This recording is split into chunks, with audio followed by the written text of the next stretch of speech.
Did you know you can support Hugo's Desk in Patreon? Starting as low as $1 per month, your subscription to the channel will give you access to a lot of perks. For example, you can vote in my next video, or help me select the next topics of the channel. You'll have access to our growing Hugo's Desk community with a private Discord channel and a private Facebook group. You can even take part of our monthly Q&As and AMAs. By subscribing to my channel in Patreon, you're not only helping me keeping the channel alive, but you can help make Hugo's Desk better, bigger, and with even more content. And now, on to the video. Thank you so much. Are we really like, I'm sure we're tired of listening to this, right? Yeah. Shit, I can't even see anyone here. Okay, so, yeah, that's much better now. So thank you so much for coming to this human sauna, which is this room. My name is Hugo Guerra, and I have a lot to talk to today. I have 3 projects that I want to show, because 2 was not enough. So basically, this presentation is brought to you with the help of the Foundry and FTrack as well, and of course by Fire.Smoke, which is the company that I work for. But before we even go into the 3 trailers that I want to show, which is The Walking Dead, March to War, the Rabbids, Mario vs. Rabbids in the Heroes Arena, first, I basically have a bit of a shameless self-promotion for a minute on there.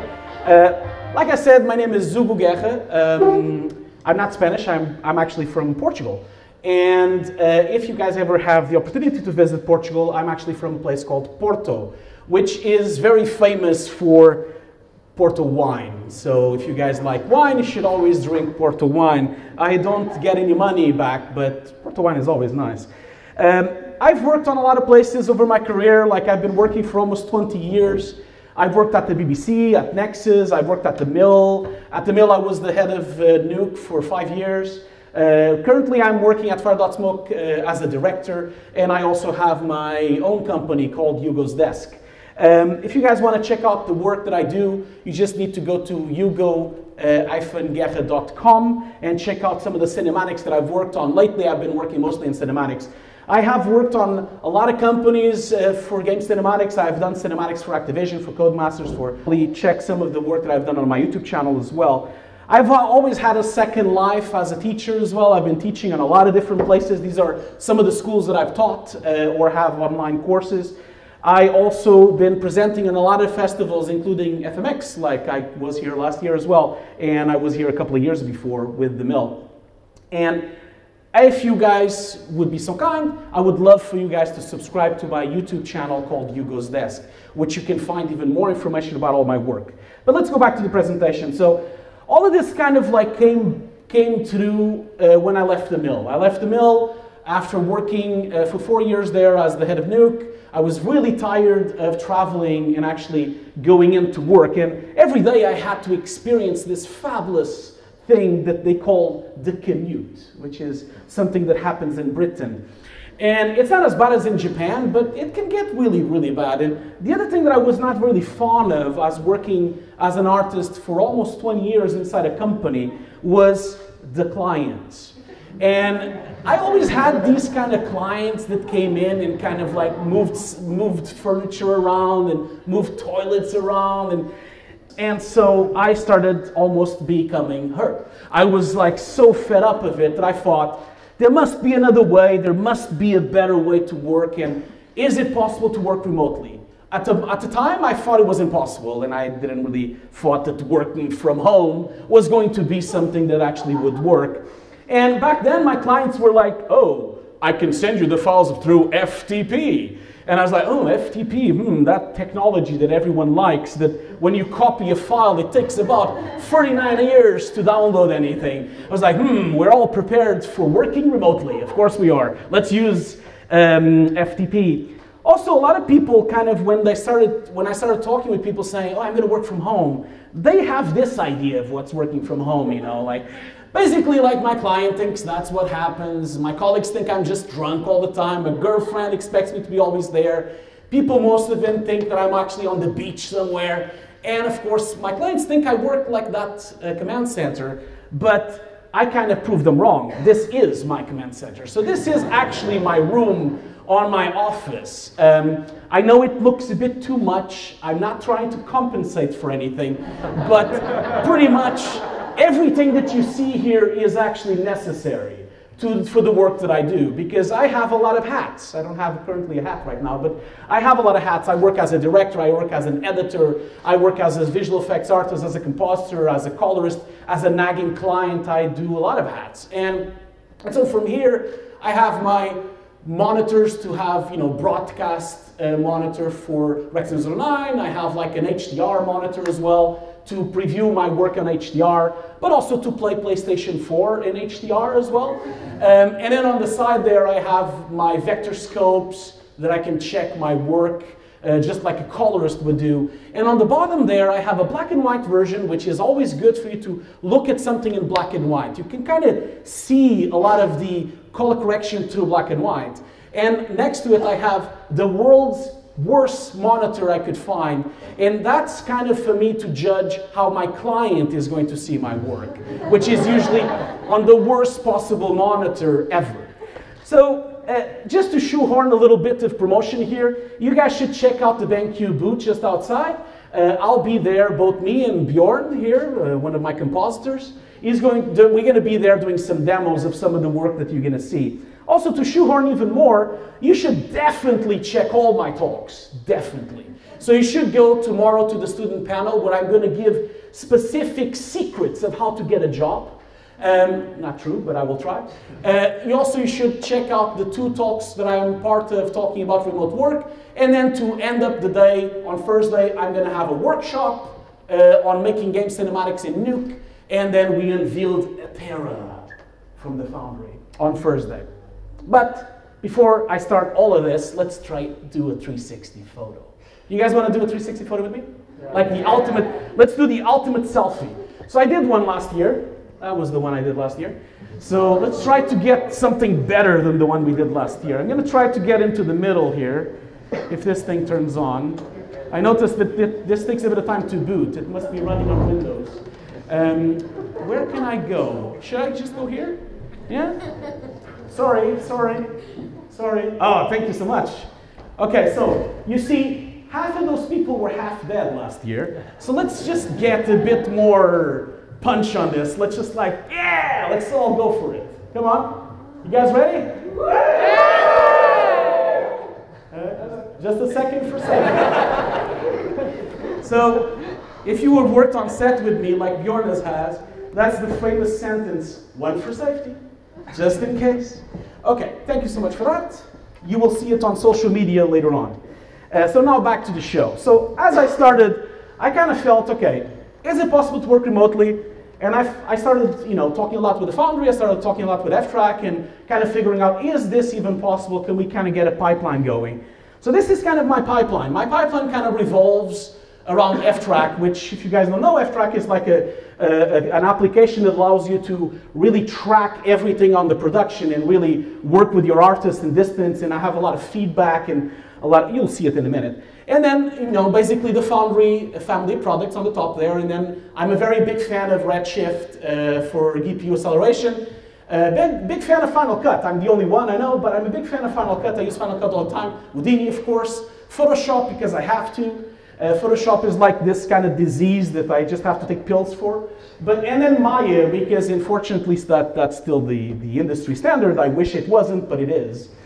And at the same time, you saw that there on the middle, I also use Skype and Dropbox, which is a bit peculiar. But I did find that after leaving the mill, that the whole thing was about communication. So starting having meetings every day, talking with everyone on Skype. We started having dailies using Skype.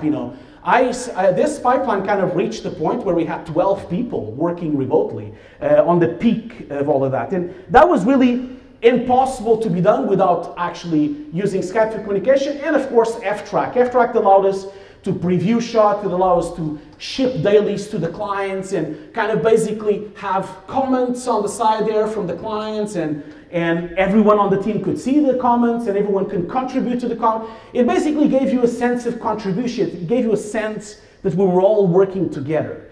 But let's look at some pretty pictures instead of me just blabbing all the way here. Let's have a look at the first trailer that I have today for you guys, which is The Walking Dead March to War.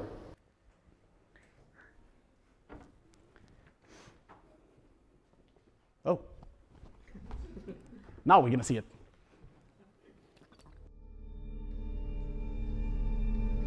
I think we'll be safe here. We've got to move. Into the city. We can rebuild there. They're coming. We're gonna die here in this alley. And we're almost out of bullets. Almost out of everything. There's no food. Our supplies are cleaned out. You think we Best case scenario from here. It's 2 days walk to safety. Walkers, the whole way. I guess they're safer than the other people out here. They breached the door. Walkers everywhere. She's bit. She's bit? What do we do? Help me! Do you think we'll finally be safe here? My world, my law. Please, please don't take her. She's all. We live or we die based on what we decide right here, right now. Do we run? No! We stay. We fight. We take it back. Okay, so of course you should check out the game. It's on iOS and Google as well.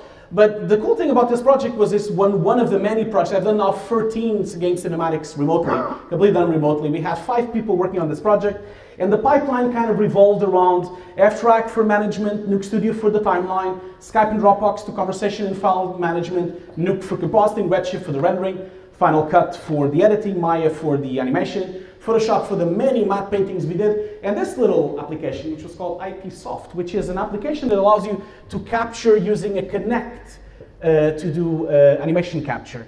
So we kind of started the project. We were given very strict instructions from the client saying that it had to look like the animation, it had to look like the comic book. It could not have any live action. We started, as usual, with our storyboard artist, Robin. He started making all the actual boards for the whole project. We started having communication with the client.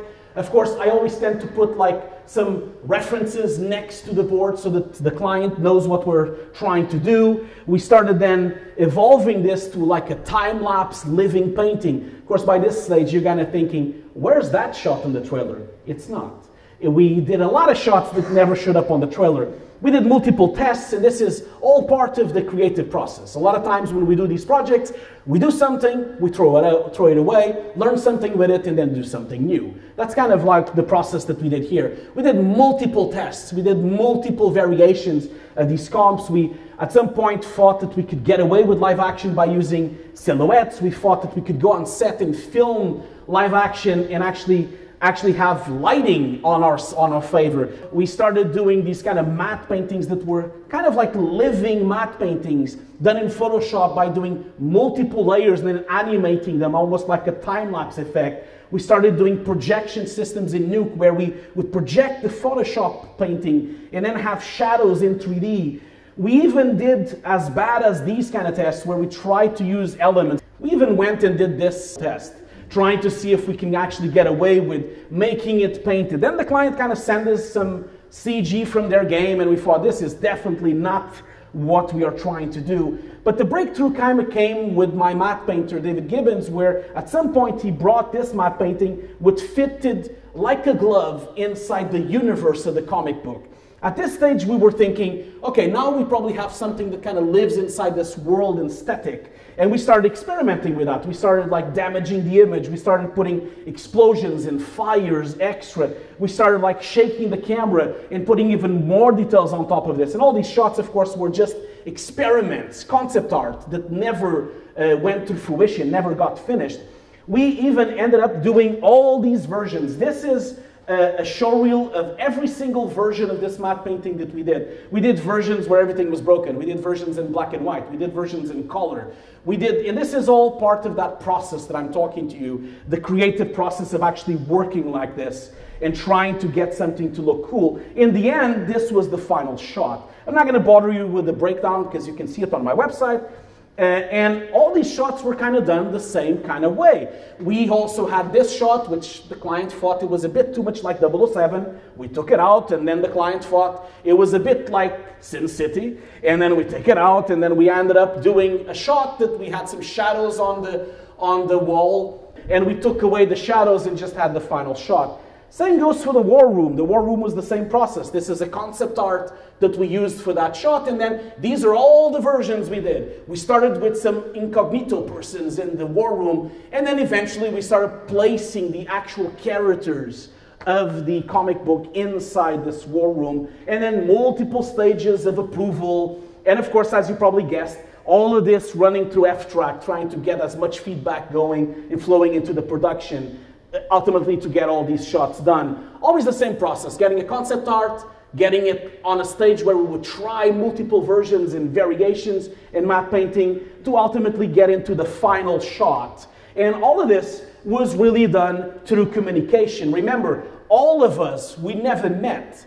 We were always in different places in the world. My matte painting was in New Zealand. My compositor, Bjorn, was in Iceland. I was in London. I also had a 3D artist working in Germany, and I had a storyboard artist and matte painter artist working in Belgium. So I had all these people using FTrack to try to communicate this way of working. We were all learning ourselves how this could work. Sharing images from the comic book, trying to get it as faithful to the comic book as possible, doing all those things. And it just continued the same way. This was the back alley shot where multiple versions happened, and then we ended up doing a projection system in Nuke so that we can project the matte painting.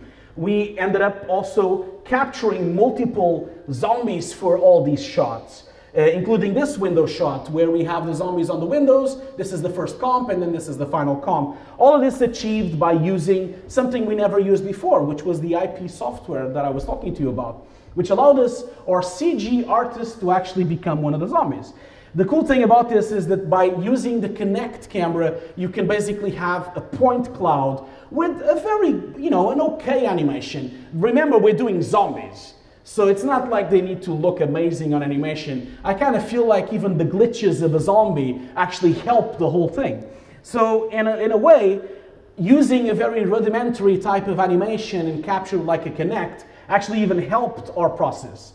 And of course, I'm jumping around a lot of shots. We did a lot more shots than this, but I'm going to finish off with my favorite shot, which is heavily inspired by this cover of Walking Dead, which started as this concept art on daytime, so we switched it to nighttime, and then this is the final shot. Now, feel free to jump into Hugo's desk on my channel and check out how he actually did this shot. It was all completely done as a projection system inside of Nuke using Photoshop layers, so basically Photoshop and Nuke.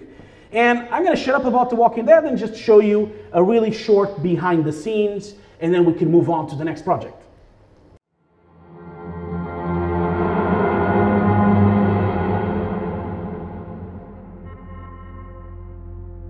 The launch trailer for Disruptor Bean's Walking Dead March to War was created in a very stylized way. Every shot was carefully crafted to match the incredible source material of the original comic book. Using custom 3D animation mixed with 2D layers, we created a unique hand-painted look and feel to the entire project.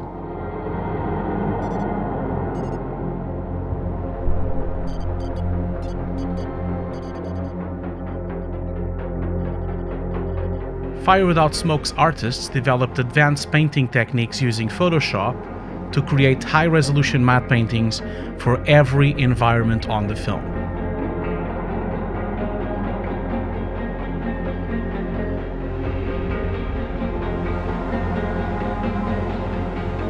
These matte paintings were carefully layered using Nuke and projected into simple 3D geometry to create a sense of parallax and a convincing 2.5D effect.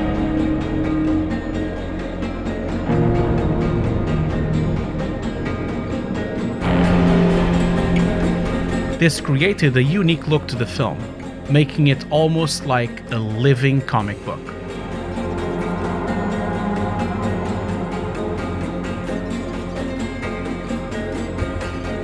Using Xbox's Kinect, we combine live-action footage filmed at our offices in Fire Without Smoke to produce custom animations for each of the walkers.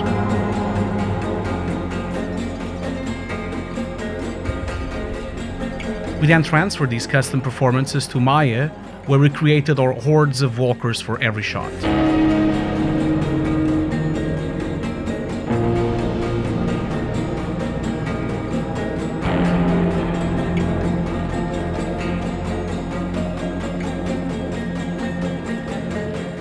In the end, we created a highly stylized trailer very faithful to the source material of the Walking Dead March to War comic book. We are incredibly proud of the final result. The Walking Dead March to War is a competitive multiplayer strategy game available now in the App Store and Google Play. I forgot to mention one thing. All the walkers that you see on this thing, they were all done by the same guy. So he actually acted every single zombie on the film.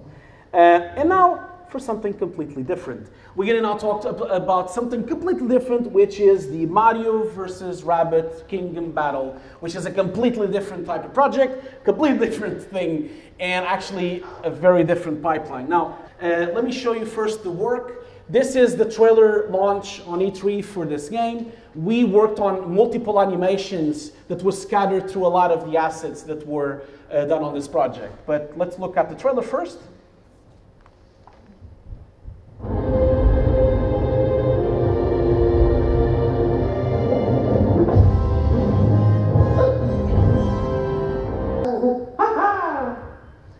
Okay, so this project, of course, was a totally different kind of project, and our pipeline revolved around Nuke Studio for the editorial, FTrack for conversation, Skype and Dropbox for file management and communication, and Snowdrop, which is an engine from Ubisoft, because this trailer was completely rendered in Engine. It was completely done in Engine, and Snowdrop, if you guys don't know, that's the engine that was used for The Division.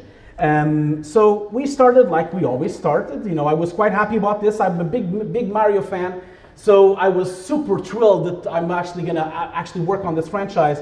I even got some shoes for Mario so that I can go to work more hyped up.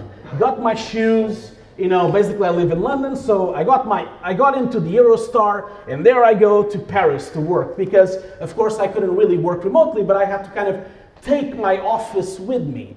Of course, doing that as well, because I traveled quite a lot between London and Paris through the Eurostar, I found the perfect solution, the perfect use for Syntax. So finally I found what the Syntax was created for, which is to use with the PlayStation 4 on a train. It's perfect for that. So if you guys ever want a screen, a really high quality screen to play, unfortunately I was playing No Man's Sky back then. Sorry about that. But I tried, it was okay. And then, you know, I got my Red Bull, I got my French creme brulee, and I went to Ubisoft Paris. And if you guys don't know, Ubisoft Paris is very well known for their franchises of rabbits. And around the office, they have all these beautiful paintings of rabbits everywhere.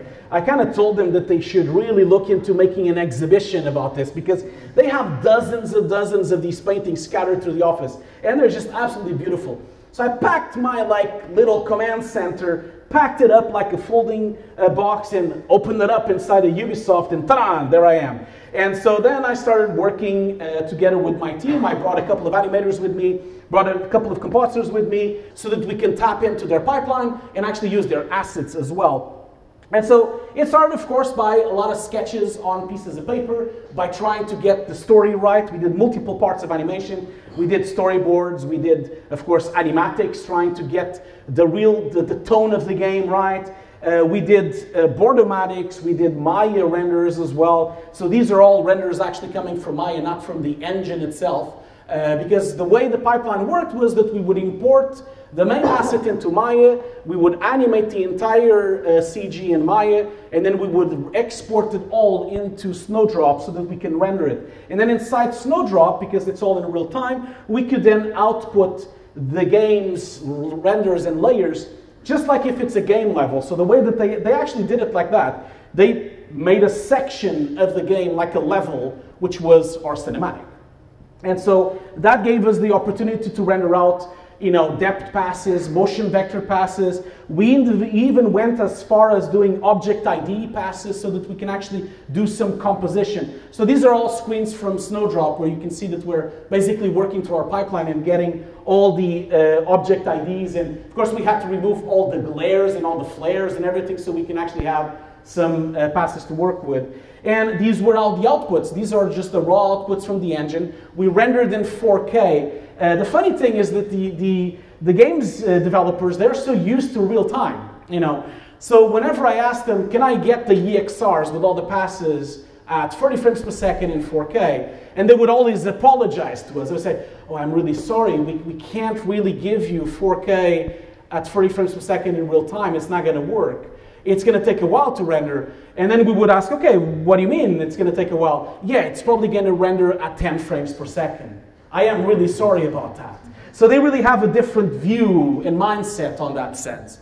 So these are all the passes we actually outputted, and then of course we polished it all up inside of Nuke and did a lot of color correction, a lot of grading, a lot of bloom effects. This is the raw CG from the engine. This is of course the processing that we did inside of Nuke, trying to get it to look even better. These were really simple comps for most shots, but we were really happy with the result. And then at the end, we did a selfie next to Splinter Cell, why not? I did a selfie next to the rabbit, why not? And then now for something completely different. So that project is over. Now let's talk about a brand new project called Heroes Arena.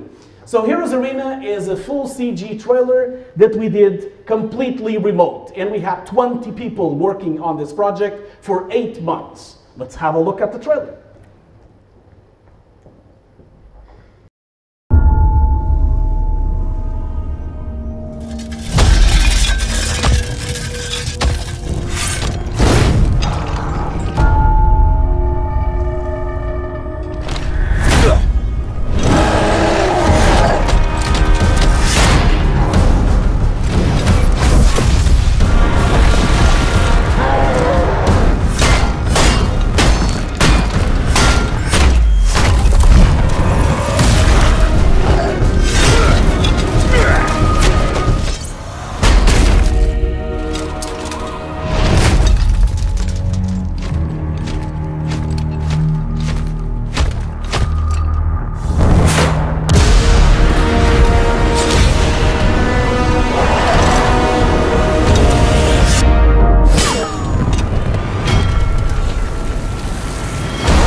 Be by far the most over-the-top thing I've ever directed. So I tried my best to contain myself, but I couldn't because I was like a little child trying to do this. So this was the pipeline we used, again, very similar to before, but we started adding more software into it. Again, always the layer of the family of products from Nuke, both Modo to do modeling, Mari for texturing, Nuke for compositing, FTrack, of course, for all the communication, Nuke Studio for the editing. We also had a little bit of Substance Painter. We had Redshift for all the rendering, Final Cut for some of the editorial, Houdini for all the particles, Maya for animation, and Photoshop for matte painting. And of course, it all started by me gathering tons of inspiration because I was directing this thing, like just like on The Walking Dead. You know, I was co-directing this with Will O'Connor from Fire Smoke, and we started by the really nice area and really nice part of just gathering multiple references of what we wish this would look like in the future. And the thing that you need to know is that the only thing we got from the client was this. We basically got these images from the client, and then they said, you need to model all of it from scratch. So we did. We started by picking this and picked her up and started trying to get it bit more grounded into reality by using some realistic references and some realistic ways of doing it. We tried our best to keep it realistic. We did a lot of like really high detail modeling using Modo and using Mari. We ended up doing all the weapons. We modeled all the swords.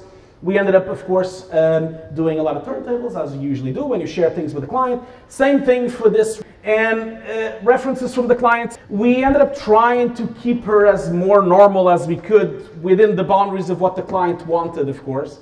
We ended up this. I'm very happy that at least I could cover something up. So, you know, and in the end, we also had this. Again, we tried to bring him down a bit more to a reality level inspired by some films, and trying to get some inspiration from Dark Souls, and trying to get like a lot of inspiration between the embroidery and also like all these little details on the swords, details on the armor, trying to get as much as we can on detail. It's all about the detail, really. You can't really see it when you saw it on the monitor, on the display here, because the display is a bit too dark, but you can see it on my website. We also did swords, we did weapons, we did more turntables, we did, of course, Goodall, which was also a very strange shaped man. We ended up like getting some references for him of what we wanted him to be. A big conversation with the client, of course, of trying to get all these references right.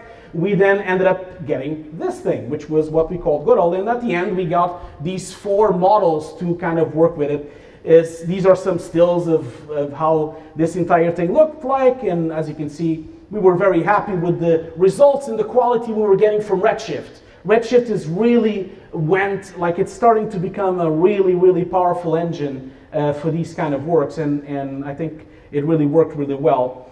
So of course, from that stage, we kind of started doing production, and of course at all times we were always discussing this with the client. The client was from China, so we would send FTrack links, we would send multiple whips to them, we would send drawings, we would send like multiple notes. They would draw on top of the notes. Again, because we were all working in different parts of the world, we had CG artists in Germany and matte painters in New Zealand, and we had compositors in Iceland and compositors in Sweden. It was all a bit of a mix, so of course we had to have multiple Skype sessions to try to have everything under control and actually keep the project afloat for the 8 months that it took to do.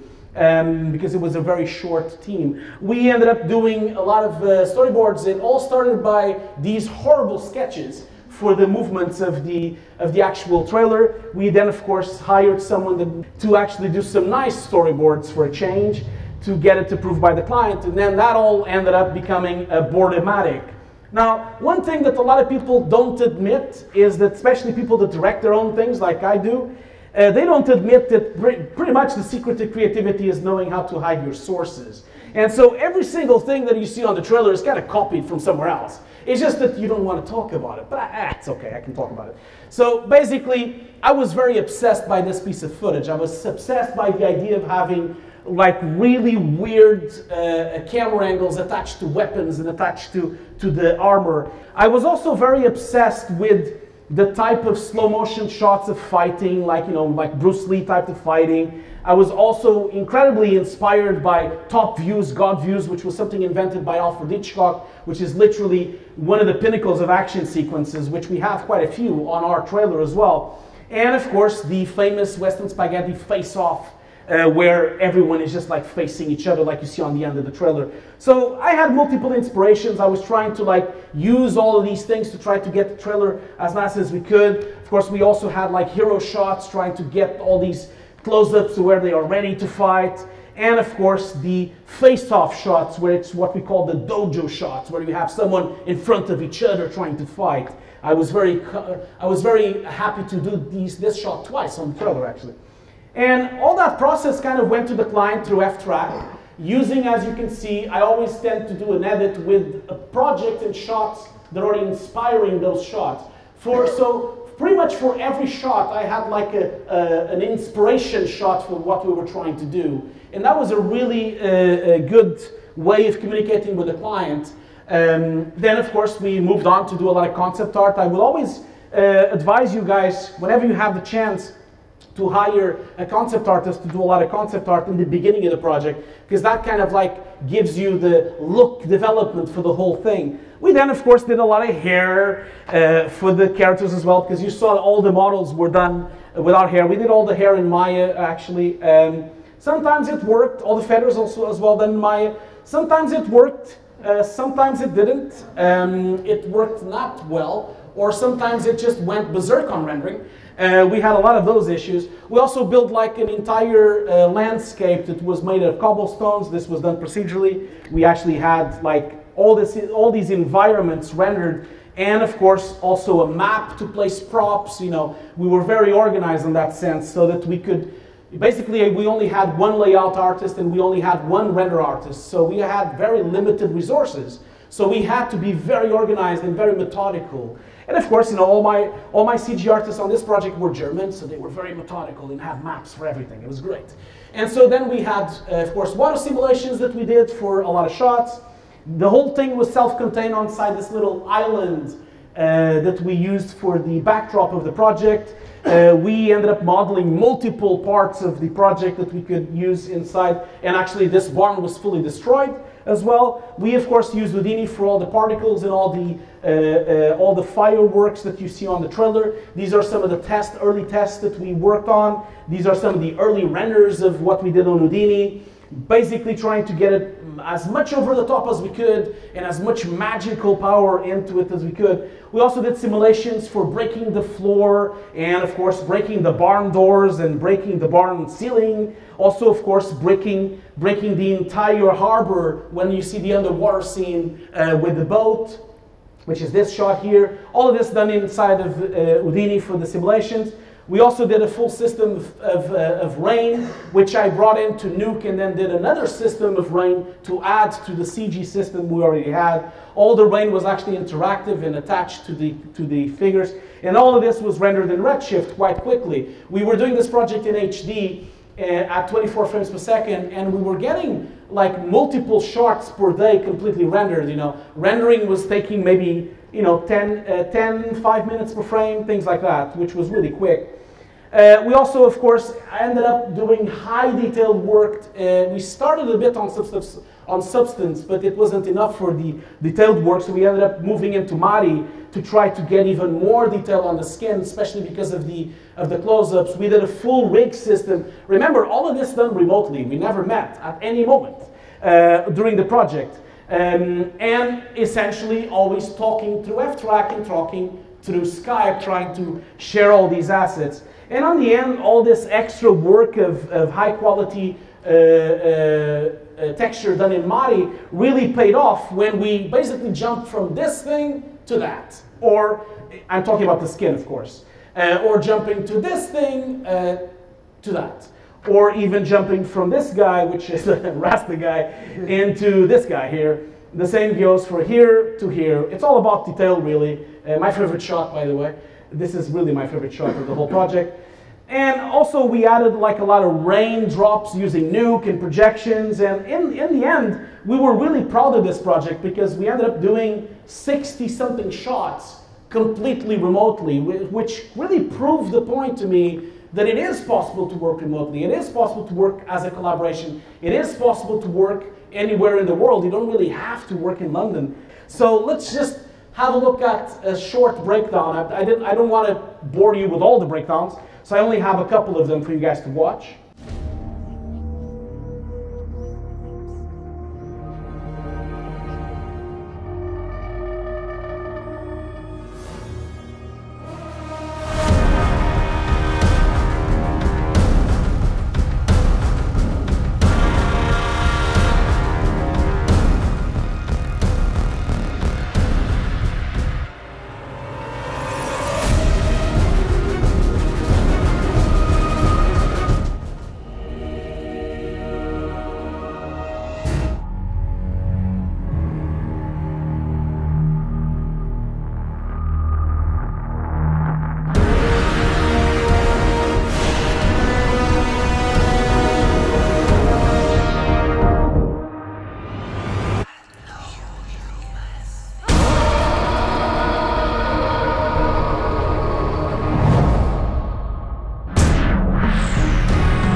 I'm not going to bother you more with that because I only have 5 minutes, I was told. So if you guys want to check some of these breakdowns and some of how these shots were done, you can go to Hugo's Desk and subscribe to my channel, love my channel, and watch the videos. And basically you can check some of these shots, and also you have these shots as well. I'm slowly working my way into having all the shots complete. I'm also planning to do some Modo and Mari tutorials as well on this project. So let's wrap up with my last shameless promotion. Basically, don't forget to go to BenQ. I have multiple demos. Both me and Bjorn have demos there at the BenQ booth. Look at that beautiful booth. Look at those beautiful people on that wall. Look at those. They're all so beautiful. Bjorn, you look so beautiful. Thank you. So also don't forget to definitely check my talks. Don't forget to definitely subscribe to my Twitter so you can see what I'm doing, and YouTube as well. And if you guys are very kind and really want to support my YouTube channel to try to have even more videos, you can support me on Patreon as well to try to help my channel's quest to share the love with all the industry. That's my quest, of everyone to just be better. And thank you so much for watching.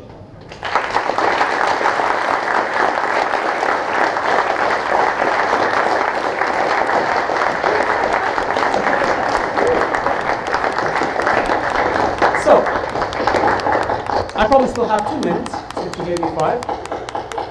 Who's still talking? Okay, so this Q&A is brought to you by Cyborg. You should definitely check this film. It's amazingly bad.